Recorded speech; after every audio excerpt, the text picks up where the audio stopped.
వచ్చిన మరి గౌరవనీయులైన ప్రజాప్రతినిధులు, మాజీ ప్రజాప్రతినిధులు, మరి ముఖ్య నాయకులందరినీ కూడా ఇక్కడికి వారు ఈరోజు ఆహ్వానించి ఇక్కడి పరిస్థితిని వివరంగా మా అందరికి కూడా ఇప్పుడే తెలియజెప్పారు. పత్రికా మిత్రులతో నా ప్రార్థన ఏమంటే, రాజకీయాలు మొన్ననే ముఖ్యమంత్రి రేవంత్ రెడ్డి ఒక మాట అన్నారు, రాజకీయాలు చివరి 6 నెలలు చేద్దాం, మిగతా టైం అంతా ప్రజల కోసం పనిచేద్దాం అని వారు మాట్లాడినారు. ఇవాళ మేము కూడా అదే స్పిరిట్లో చెప్తా ఉన్నాం ముఖ్యమంత్రికి, ప్రభుత్వానికి. ఇంకా ఎలక్షన్లకు 2.5 ఏళ్ళ టైం ఉంది. మాకు ఇప్పటికిప్పుడు ఏ ఎన్నికలు లేవు, మాకు ఇప్పటికిప్పుడు వచ్చే అర్జెంటుగా వచ్చే రాజకీయ ప్రయోజనం కూడా ఏమీ లేదు. వాస్తవం ఏమి అంటే, మొన్న కమలాకర్ గారు, అదేవిధంగా మా కరీంనగర్ జిల్లా నాయకత్వం అంతా కూడా హైదరాబాద్లో మేమందరం సమావేశమై ఒక నిర్ణయం తీసుకున్నాం. ఈ కాళేశ్వరం ప్రాజెక్ట్ ఏదైతే ఉన్నదో, దేన్నైతే కాంగ్రెస్ పార్టీ ఎన్నికలకు ముందు ఉద్దేశపూర్వకంగా ప్రజల దృష్టిలో మలినం చేసే ప్రయత్నం చేసి, బదనాం చేసే ప్రయత్నం చేసి, ఇవాళ ఉద్దేశపూర్వకంగా ఒకవైపు ఎల్నీనో పరిస్థితులున్నా, కరువు పరిస్థితులున్నా, అక్కడ కింద 1,00,000 క్యూసెక్కుల నీళ్లు పోతుంటే మరి కావాలని ఆ నీళ్లను ఎత్తిపోయకుండా రాష్ట్ర రైతాంగాన్ని, రాష్ట్ర ప్రజలను ఇబ్బంది పెడుతున్నారు అని చెప్పి మా కరీంనగర్ జిల్లా నాయకుల సమావేశంలో ఒక అభిప్రాయం వ్యక్తమైతే వెంటనే నిర్ణయం తీసుకొని కరీంనగర్, వరంగల్ జిల్లా, అదేవిధంగా నల్గొండ జిల్లా నాయకులందరం కూడా కన్నెపల్లి పంప్ హౌస్కు పోదాం. అక్కడ పారుతున్న గోదావరి నదిని రాష్ట్ర ప్రజలకు, రాష్ట్ర రైతులకు చూపెడదాం. ఈ ముఖ్యమంత్రి గారు, ఈ ప్రభుత్వం ఎంత క్రిమినల్ నెగ్లిజెన్స్తో, ఉద్దేశపూర్వకమైన నేరపూరితమైన నిర్లక్ష్య వైఖరిని అవలంబిస్తూ ఉండే నీళ్లను కూడా కిందికి వదులుతూ, మరి అక్కడ కింద పట్టిసీమలో ఆంధ్రప్రదేశ్లో పంపులు ఆన్ చేసి గోదావరి నీళ్లు తోడుకుంటుంటే, ఇక్కడ మాత్రం ఇక్కడ కన్నెపల్లి పంప్ హౌస్ ఆన్ చేయకుండా, దేవాదుల మోటార్లు ఫుల్ కెపాసిటీలో ఆన్ చేయకుండా, సీతారామ ప్రాజెక్టు కూడా పూర్తి కెపాసిటీలో పంపులు ఆన్ చేయకుండా ఎట్లా రైతులను ఇబ్బంది పెడుతున్నారు అనేది చూపెట్టాలన్న ఉద్దేశంతో ఒక వారం ఇక్కడ లోవర్ మానేరులో నీళ్లు లేవు. ఇప్పుడు నేను సిరిసిల్లకెళ్ళి ఇక్కడికి వచ్చేటప్పుడు చూస్తే మిడ్ మానేరులో నీళ్లు లేవు. మొత్తం గోదావరి సిస్టంలో, మొత్తం గోదావరి బేసిన్లో ఉండే ప్రాజెక్టులు అంతా కలిపి చూస్తే కూడా శ్రీరామ్ సాగర్ నుంచి మొదలు పెడితే మరి మిడ్ మానేరు కావచ్చు, ఎల్లంపల్లి కావచ్చు, అన్ని మరి లోవర్ మానేరు డ్యామ్ కావచ్చు, పైన రంగనాయక్ సాగర్ కావచ్చు, మలక్పేట్ రిజర్వాయర్ కావచ్చు, అన్నపూర్ణ రిజర్వాయర్ కావచ్చు, అనంతగిరి రిజర్వాయర్ కావచ్చు, పైన కొండపోచమ్మ కావచ్చు, మల్లన్న సాగర్ కావచ్చు, బస్వాపూర్ కావచ్చు, ఎందులో కూడా ఇవాళ 20%కు పైగా నీళ్లు ఎక్కడ కూడా లేవు. వాస్తవం ఏంది అంటే, రోజుకు 9 టీఎంసీల నీళ్లేమో కిందికి పోతున్నాయి. ఇవాళ ఎల్ఎండిఏమో నోరెళ్లు పెట్టి చూస్తున్నది, కరీంనగర్ పట్టణంలో ప్రజలకి తాగునీరు దిక్కులేదు. ఈ ఎల్ఎండి మీద ఆధారపడ్డ 8 కాన్స్టిట్యున్సీలకు కూడా, మానకొండూరు కావచ్చు, హుస్నాబాద్ కావచ్చు, చొప్పదండి కావచ్చు, హుజూరాబాద్ కావచ్చు, మరి అన్ని నియోజకవర్గాలకు కూడా రేపు తాగునీటి సమస్య కూడా తొందరలోనే రాబోతా ఉన్నది. ముఖ్యమంత్రి రేవంత్ రెడ్డికి మేము చెప్పేది ఒకటే, అయ్యా రేవంత్ రెడ్డి గారు, మీరు రాజకీయంగా కక్ష నిన్న మొన్న అన్నావు కదా, జైల్లో పెడతా, మేము ఒకరం మాట్లాడతలేదు, బీఆర్ఎస్ పార్టీ మాత్రమే మాట్లాడతలేదు. ఇవాళ రిటైర్డ్ ఇంజనీర్లు పెద్దలు దశాబ్దాల పాటు మరి ఈ రాష్ట్రానికి సేవలు అందించి ఇరిగేషన్ రంగంలో విశేషమైన అనుభవం, పరిజ్ఞానం కలిగిన వాళ్ళు చెప్తా ఉన్నారు, మీరు బ్రహ్మాండంగా నడిపించవచ్చు అని చెప్తున్నారు. మీరు అడగొచ్చు ఎట్లా నడిపించవచ్చు అని.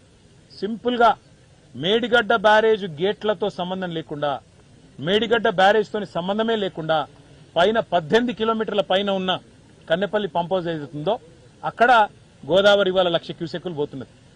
2 పంపులు ఆన్ చేస్తే చాలు. అక్కడ కన్నెపల్లి దగ్గర పంప్ హౌస్ ఆన్ చేయాలంటే ఒకటే చిన్న కండిషన్ ఉన్నది. కండిషన్ ఏంది? 93.5 మీటర్ల మీదికెళ్లి గోదావరి పారితే మీరు పంపులు ఆన్ చేయొచ్చు. ఇవాళ అక్కడ 97 మీటర్ల మీదికెళ్లి పారకం ఉన్నది. మరి 3.5 మీటర్ల పైనకెళ్లి గోదావరి ప్రవహిస్తుంటే అక్కడ బ్రహ్మాండంగా కన్నెపల్లి దగ్గర మేము పోయి చూసినాం, 1,00,000 క్యూసెక్కులు నీళ్లు పోతున్నాయి. అంటే రోజుకు 9 టీఎంసీల నీళ్లు మంచిగా బ్రహ్మాండంగా లోవర్ మానేర్ డ్యామ్ నింపైన నీళ్లున్నాయి అక్కడ. ఆ నీళ్లను నింపకుండా, నీళ్లను ఎత్తిపోయకుండా, పంపులు చాలు చేయకుండా తప్పించుకునే ప్రయత్నం చేస్తున్నది ప్రభుత్వం. మేము చెప్పిందల్లా మొన్న కన్నెపల్లి పోయి కానీ, తర్వాత నిన్న మొన్న కానీ ఒకటే ఒక మాట, అయ్యా మేడిగడ్డ బ్యారేజ్తో సంబంధం లేదు, మేడిగడ్డ బ్యారేజ్ని మీరు గేట్లు దించమని మేము అడుగుతలేము, మేడిగడ్డను ముట్టుకో ఇంకేదో చేయమని కూడా మేము చెప్తలేము. మేడిగడ్డకు 18.5 కిలోమీటర్ల పైన ఉన్న కన్నెపల్లి దగ్గర మీరు పంపులు ఆన్ చేస్తే ఆడికెళ్లి అన్నారం పోతాయి, అన్నారంకెళ్లి సుందిల్ల పోతాయి. ఆ అన్నారం సుందిల్ల బ్యారేజ్ మీ గవర్నమెంటే, మా గవర్నమెంట్ కాదు. 2024 జూన్లో మీ కాంగ్రెస్ ప్రభుత్వం వచ్చిన తర్వాత గ్రౌటింగ్ పని మీ అధికారులే పూర్తి చేసింది. గ్రౌటింగ్ పూర్తయింది. బ్రహ్మాండంగా నీళ్లు నిల్వ ఉంచవచ్చు, లేదా నీళ్లను వెంటనే ఎల్లంపల్లికి సమాంతరంగా 3 పంప్ హౌజులు కింద చాలు చేస్తే కన్నెపల్లి దగ్గర 3 టీఎంసీల లిఫ్టింగ్ కెపాసిటీ ఉంది. కన్నెపల్లి, అన్నారం, సుందిల్ల 3 చోట్ల పంపులు ఒకటేసారి ఆన్ చేస్తే ఎల్లంపల్లికి సీదా నీళ్లు తేవచ్చు. ఎల్లంపల్లికి వెళ్ళి మిడ్ మానేరు, ఇక మిడ్ మానేరుకి వెళ్ళి ఇది జంక్షన్ మిడ్ మానేరు అనేది, ఆడికెళ్ళి కిందికి కావాలంటే లోవర్ మానేరు తీసుకురావచ్చు, పైకి కావాలంటే మల్లన్న సాగర్ కు, రంగనాయక సాగర్ కు పైకి తీసుకుపోవచ్చు. మొత్తం ఏరియా ఇవాళ కరువు పరిస్థితులున్నా ఈ మొత్తం ప్రాంతంలో రైతులకు సాయం చేయొచ్చు. ఇది వాస్తవం. రెండవది, నిన్న మొన్న హరీష్ రావు గారు వివరంగా చెప్పారు. ఏమన్నారు? ఇవాళ శ్రీపాద ఎల్లంపల్లి మీద ఎల్లంపల్లి ప్రాజెక్టులో కూడా నీళ్లు లేవు, ఆడ కూడా 4-5 టీఎంసీలే ఉన్నాయి. మీరు అక్కడికన్నా నీళ్లు లిఫ్ట్ చేయకపోతే ఇంకొక పెద్ద ప్రమాదం ఉంది. సాగునీరు పోనీ మీకు సాగునీరు అంటే పట్టి లేదు, రైతులంటే ప్రేమ లేదు. మళ్ళీ రైతులు పంటలు పండిస్తే యూరియా ఇయ్యాలి, నీళ్లు ఇస్తే యూరియా ఇయ్యాలి, మళ్ళీ పంట పండితే పంట కొనాలి, పంట కొంటే మద్దతు ధర ఇయ్యాలి, మద్దతు ధర ఇస్తే మళ్ళీ తర్వాత బోనస్ ఇయ్యాలి. ఈ బాధ అంతా ఎందుకు ఎగ్గొడదామని నువ్వు అనుకుంటున్నావేమో, రైతులు ఆల్రెడీ అర్థమైంది. పోనీ ఎల్లంపల్లికి కనీసం నీళ్లు కనుక నువ్వు తేకపోతే రేపు జరిగేది ఏంటంటే హైదరాబాద్ మహానగరం కూడా ఎండిపోతుంది. హైదరాబాద్ నగరం యొక్క తాగునీటి అవసరాలు కూడా ఎల్లంపల్లి ప్రాజెక్టు మీద ఆధారపడి ఉన్నాయి. ఆ ఎల్లంపల్లి ప్రాజెక్టుకు మీరు కనుక నీళ్లు పంపు చేయకపోతే అన్నారం నుంచి, కన్నెపల్లి నుంచి డెఫినెట్ గా హైదరాబాద్ లో కూడా సివియర్ డ్రింకింగ్ వాటర్ క్రైసిస్ రాబోతా ఉన్నది. ట్యాంకర్లు ఇప్పటికే 15,000 ట్యాంకర్లు బుక్ అవుతున్నాయి హైదరాబాద్ లో. మరి ఇంకా పెరిగే ప్రమాదం ఉంది, ఇంకా తాగునీటికి అల్లాడిపోయే ప్రమాదం ఉంది. దీంతో పాటు కరెంటు సమస్య కూడా వచ్చే ప్రమాదం ఉంది. ఎందుకంటే 2 విద్యుత్ ఉత్పత్తి కేంద్రాలు, ఎన్టీపీసీది కానీ అట్లాగే పక్కనే ఉన్న జైపూర్ కానీ, రెండిటికి కూడా మళ్ళీ ఎల్లంపల్లె బేస్ నీళ్లు కావాలి. మరి కరెంటు కష్టాలు వచ్చే ప్రమాదం ఉంది, తాగునీటి సమస్య వచ్చే ప్రమాదం ఉంది. రైతులైతే మరి ఇది ఈరోజు జూలై 13, సాధారణంగా జూన్ 2వ వారంలో వర్షాలు పడతాయి, మాన్సూన్ వస్తుంది. మరి ఆ మాన్సూన్ వచ్చినాక పంటలు వేసుకుంటారు, నాట్లు వేసుకుంటారు, విత్తనాలు మరి ఇప్పటికే తెచ్చుకున్నారు, మొత్తం ఇంతజాం చేసుకుని కూర్చో ఉన్నారు. వాళ్ళందరూ ఇవాళ ప్రభుత్వం దిక్కు చూస్తా ఉన్నారు. ఎందుకు పంపులు ఆన్ చేస్తలేవు, ఏ కారణం చేత ఇబ్బంది అని చెప్పి అడుగుతా ఉన్నారు. మీరేమంటున్నారు రేవంత్ రెడ్డి గారు? ఒకటే మాట మీరు చెప్పేది, అధికారులు చెప్తే అధికారులను చెర్లపల్లి జైలు వేస్తా, వీళ్ళకి తెలివితేటలు ఎక్కువైనాయి, జైలు వేస్తా. అట్లాగే వేరే పార్టీ నాయకులు మాట్లాడితే వీళ్ళు బీఆర్ఎస్ తో కుమ్మక్కైనరు, వాళ్ళ మీద బండలేస్తావు. ఇక మూడోది, మమ్మల్ని పట్టుకొని, మా పార్టీ నాయకత్వాన్ని పట్టుకొని మా రక్తం అట తీసుకొని పంటల మీద జల్లితే పంటలు పండుతాయట. అందుకే ఇవాళ మా నాయకులు, మా పార్టీ నాయకత్వం ఎక్కడి వారు అక్కడ స్వచ్ఛందంగా, మా ప్రశాంత్ రెడ్డి గారు ముప్కల్ పోయిండు, బాల్కొండ ఎమ్మెల్యే గారు, మాజీ మంత్రి గారు ముప్కల్ పోయి రక్తదానం చేసి ఆ రక్తం పట్టుకొని, రక్తం పొట్లం పట్టుకొని ప్రశాంత్ రెడ్డి గారు చెప్తున్నాడు, మా రక్తం తీసుకో, మా రైతులకు నీళ్ళు ఇయ్య.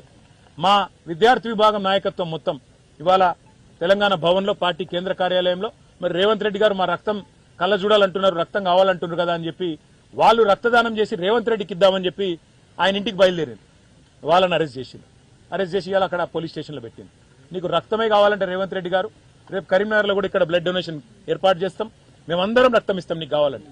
మా రక్తమే అంతా నీకు కావాలనుకుంటే, మా రక్తం చూస్తేనే నీ కళ్ళు శాంతిస్తాయి అనుకుంటే అందరం రక్తదానం చేస్తాం, నీకు పంపిస్తాం. కానీ రైతులకు నీళ్ళు ఇయ్యి. ఇదేం దరిద్రం నాకు అర్థం కాదు. నువ్వు రాష్ట్ర ముఖ్యమంత్రిలాగా ఆలోచించకుండా చిల్లర మాటలు, తెల్లారు లేస్తే బూతులు, ఇవి తప్ప ఇంకోటి నీకు వస్తలేదు. అందుకే ఇవాళ ఇన్ని జలాశయాలు ఎల్ఎండి గాని ఎంఎండి గాని 20% మించి నిండింది ఎక్కడా లేదు రాష్ట్రంలో, మొత్తం గోదావరి బేసిన్లో. ఒకనాడు కేసీఆర్ ప్రభుత్వం ఉన్నప్పుడు ఇదే కరీంనగర్ పట్టణంలో 6 వార్డులకు 24 గంటలు నీళ్లిచ్చే ప్రయోగాత్మకంగా పైలట్ ప్రాజెక్ట్ స్టార్ట్ చేసినాం మేము. ఇవాళ పరిస్థితి ఏంది? ఒకనాడు మేము డైలీ వాటర్ ఇచ్చేది ప్రతి వార్డుకు, ప్రతి ఇంటికి. ఇవాళ కరీంనగర్లో పరిస్థితి, మీరు రోజు తప్పించి రోజు నీళ్ళు ఇచ్చే పరిస్థితి కూడా లేదు.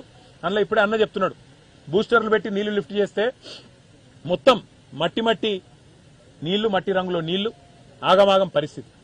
అందుకే భేషజానికి పోకుండా రాష్ట్ర ప్రజల ప్రయోజనాలు దృష్టిలో పెట్టుకొని, రాష్ట్ర రైతుల ప్రయోజనాలు దృష్టిలో పెట్టుకొని, రాష్ట్ర ప్రజల తాగునీటి పరిస్థితి దృష్టిలో పెట్టుకొని వాతావరణ నిపుణులు చెప్తున్నారు ఎల్నీనో వచ్చిందని, వాళ్లకు బెల్ట్ ట్రీట్మెంట్ ఇవ్వాలి అంటాడు. వాతావరణ నిపుణులు కరువు వస్తుందిరా అంటే వాళ్ళకు బెల్ట్తో కొట్టాలి అంటాడు. శ్యాంప్రసాద్ రెడ్డి గారు పాపం ఎంత ఘోరం అంటే, వాళ్ళు నేను ఉదయం మాట్లాడినా శ్యాంప్రసాద్ రెడ్డి గారు, అన్నా మీరు కళ్ళలో నీళ్లు, మీ కళ్ళలో నీళ్లు తిరుగుతుంటే మాకు మంచిగా అనిపించలే అన్నా, మీరు మాతో తెలంగాణ కోసం కొట్లాడిన వాళ్ళు ఏమనుకోక శ్యామన్న ఈ ముఖ్యమంత్రి ఇట్లా మాట్లాడినందుకు ఆయన తరపున రాజకీయ వ్యవస్థ తరపున ఇంజనీర్లుగా పనిచేసి ప్రభుత్వ ఉద్యోగులుగా పనిచేసి నిజాయితీగా పనిచేసిన మీరు బాధపడడం నాకు బాధ అనిపించింది శ్యామన్న అని చెప్పి ఫోన్ చేస్తే ఆయన ఒకటే మాట అన్నాడు, అన్న ఆయనకు తెలియదు కావచ్చు, నేను తెలంగాణ ఉద్యమంలో ఉన్నోన్ని, తెలంగాణ రాకమునిపై రిటైర్ అయినోన్ని, నన్ను పట్టుకొని కాళేశ్వరం ప్రాజెక్టు లేదు అవినీతి జరిగింది అలా నువ్వు కూడా ఉన్నావు, నువ్వు చెర్లపల్లికి పంపుతా అంటే బాధ అనిపించిందన్న. నిజాయితీగా బతికినోన్ని అట్లా అవమానకరంగా నన్ను నేను రాష్ట్ర హితం గురించి మాట్లాడుతుంటే, రాష్ట్ర ప్రజల ప్రయోజనాల గురించి మాట్లాడుతుంటే బట్టగాల్చి మీదేస్తే బాధ అయిందన్న అని చెప్పి ఆ పెద్ద మనిషి దాదాపు 70 ఏళ్ల పైన ఉంటాడు, ఆయన కళ్ళనీళ్లు పెట్టుకుంటే నిజంగా గోస అనిపించింది.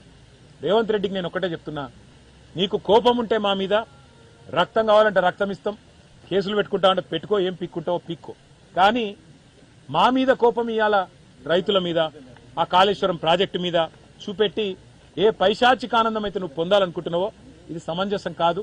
ముఖ్యమంత్రిగా కుటుంబ పెద్దగా ఇది పద్ధతి కాదు. ఇకనైనా బుద్ధి తెచ్చుకో, మాట మార్చుకో, మాట తీరు మార్చుకో. నీకంటే ఎక్కువ భాష మాకు వస్తుంది, నీకంటే ఎక్కువ గట్టిగా మాట్లాడే తెలివి మాకుంది, నీకంటే ఎక్కువ మరి నీ భాషలోనే సమాధానం చెప్పే సత్తా నాకుంది. కానీ ఈరోజు వేదిక అది కాదు, సందర్భం అది కాదు. ఇక్కడ నీళ్ల పరిస్థితి చూస్తే, నీళ్లు లేక గోసపడుతున్న రైతులను చూస్తుంటే, మొన్ననే కమలాకర్ గారి నాయకత్వంలో ఇక్కడే